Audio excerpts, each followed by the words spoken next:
हाय আমি Minerva teaching made easy ক্লাসে আজকে আমার বিষয় হলো আলোচনা প্রাথমিক গণিত।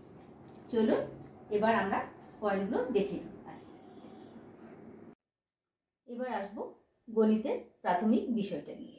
আচ্ছা, গণিত বলতে আমরা যে গণিত শাস্ত্র জানি, সেই গণিত শাস্ত্র কিসের উপর নির্ভর করে আছে সেটা একটু দেখে নিই। প্রথমে কি না, অঙ্ক বা ডিজিট।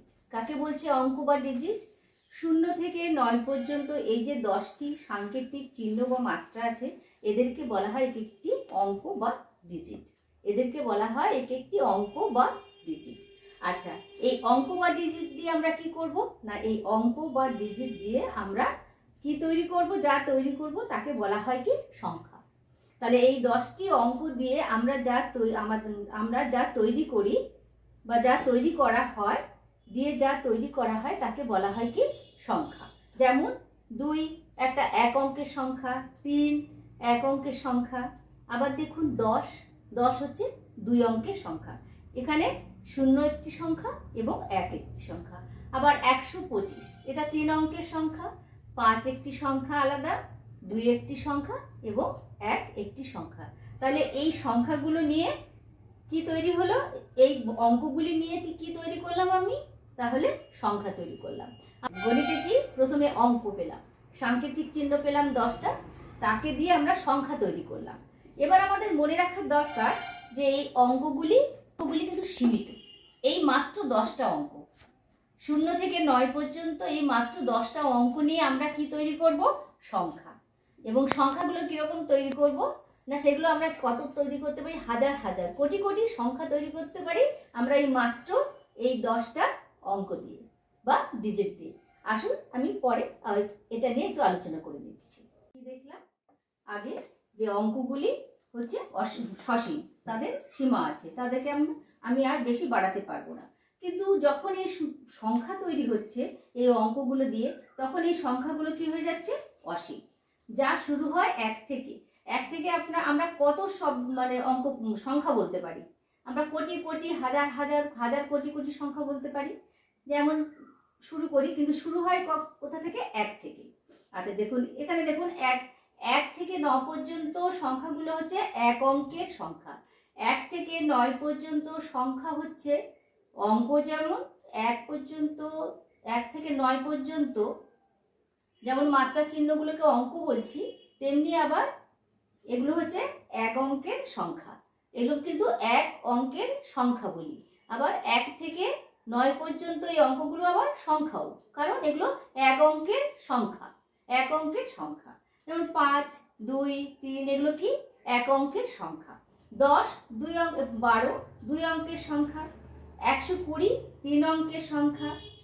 4772 আমি এটা লিখেছি, এটা 4 অঙ্কের সংখ্যা। তার এটা কত আছে? 56,328। 56,328 এটা কত অঙ্কের সংখ্যা? এটা হচ্ছে 5 অঙ্কের সংখ্যা।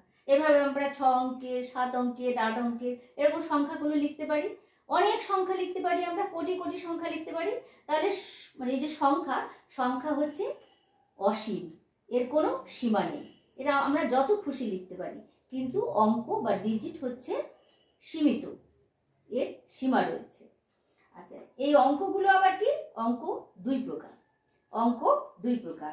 এই অঙ্কগুলোকে একটাকে আচ্ছা, এই 1 নম্বরে আমরা কি দেখছি? এটা হচ্ছে সার্থক অঙ্ক। সার্থক অঙ্ক কোনগুলো না, 1 থেকে 9 পর্যন্ত এগুলোকে বলা হয় সার্থক অঙ্ক। কিন্তু সহকারী অঙ্ক বলছে তাকে শূন্যকে। কেন বলছে সহকারী অঙ্ক শূন্যকে? না, শূন্য কারোর সাহায্য ছাড়া একা যেতে পারে না।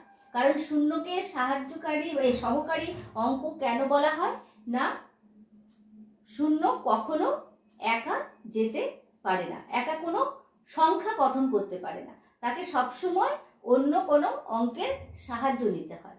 সেই জন্য আমরা বলি যে শূন্য হচ্ছে সহকারী অঙ্ক। আচ্ছা, এবার দেখুন, কোনো স্টুডেন্টকে বা বাচ্চাকে জিজ্ঞেস করলে আজ তোমার কি পরীক্ষা, সে বলবে কি আজকে অঙ্ক পরীক্ষা। আচ্ছা, আমরা যে বলি অঙ্ক পরীক্ষা, ওরা যে বুঝতে পারে না, তো তাই বলছি কি, সবাই বলে না, হয়তো কেউ কেউ বলে। তাই যে অঙ্ক আর গণিত এই দুটো কিন্তু পুরোটাই কিন্তু আলাদা। অঙ্ক শুধুমাত্র কয়েকটা ডিজিট, অঙ্ক হচ্ছে মাত্র 10টা মাত্রা বা চিহ্ন, সেগুলো হচ্ছে অঙ্ক। সেটা কখনো আমাদের গণিত হতে পারে না। গণিত কাকে বলছে না, এই অঙ্ক, এই গণিত শাস্ত্র হচ্ছে, এই গণিত শাস্ত্রের মধ্যে অঙ্ক আছে, সংখ্যা আছে, অঙ্ক আছে এবং সংখ্যা আছে। আর যে প্রক্রিয়ায়, যে গণিত হচ্ছে যে প্রক্রিয়ায় আমরা কি জানতে পারি, যোগ বিয়োগ, যে 4টে প্রক্রিয়া, যোগ বিয়োগ গুণ ভাগ, এর মাধ্যমে আমরা কি শিখতে পারি না আমরা কোনো লাভ ক্ষতি, মানে আমরা হেরে যাচ্ছি কিনা, আমরা হিসেব ঠিক বুঝতে পারলাম কিনা, আমাদের কোনো লাভ হলো কিনা, বা আমরা ক্ষতি হলো কিনা, এই যে হিসেবটা বুঝে নেওয়া, আমরা কোনো কিছুর হিসেব বোঝা, সেটা হচ্ছে কি গণিত। গণিত শাস্ত্রে হিসেব বুঝে নেওয়াটা হচ্ছে গণিত। আর অঙ্ক হচ্ছে শুধুমাত্র একটা কতগুলো মাত্রা বা চিহ্ন, যেটা গণিত শাস্ত্রের একদম প্রথম বা শুরু মাত্রা বা চিহ্ন, সেটা হচ্ছে কি ডিজিট বা অঙ্ক। সবশেষে এবার দেখি কি রয়েছে। আচ্ছা, সকল অঙ্কই সংখ্যা, কিন্তু সকল সংখ্যাই কিন্তু অঙ্ক নয়। শুধুমাত্র হিসেবের বেলায় অঙ্কগুলো সংখ্যা, অন্যথায় অঙ্কগুলো শুধুই অঙ্ক। তাহলে আজকে আপনারা ব্যাপারটা ভালো করে বুঝতে পেরেছেন। আর নিশ্চয়ই আপনারা বলবেন না, বা কোনো বাচ্চাও বলবে না যে অঙ্ক পরীক্ষা দিতে যাচ্ছি। আমরা আজকে কোথায় যাচ্ছি? গণিত পরীক্ষা দিতে। গণিত এবং অঙ্কের মধ্যে বহু বিস্তর পার্থক্য। কারণ অঙ্ক হচ্ছে ডিজিট, কারণ সংখ্যা মাত্র। অঙ্ক হচ্ছে কতগুলো মাত্রা মাত্র, আর সংখ্যা হচ্ছে অঙ্ক দিয়ে তৈরি। আর গণিত বিভিন্ন প্রক্রিয়ায়, 4টে প্রক্রিয়ার মাধ্যমে আমরা গণিতে চলে যাব, যোগ বিয়োগ গুণ ভাগ। নিশ্চয়ই আপনারা এটা বুঝতে পেরেছেন। আর চ্যানেলটা ভালো লাগলে চ্যানেলটাকে লাইক করবে, শেয়ার করবে, আর নতুন নতুন নোটিফিকেশন পাওয়ার জন্য আপনারা চ্যানেলটিকে সাবস্ক্রাইব করবেন।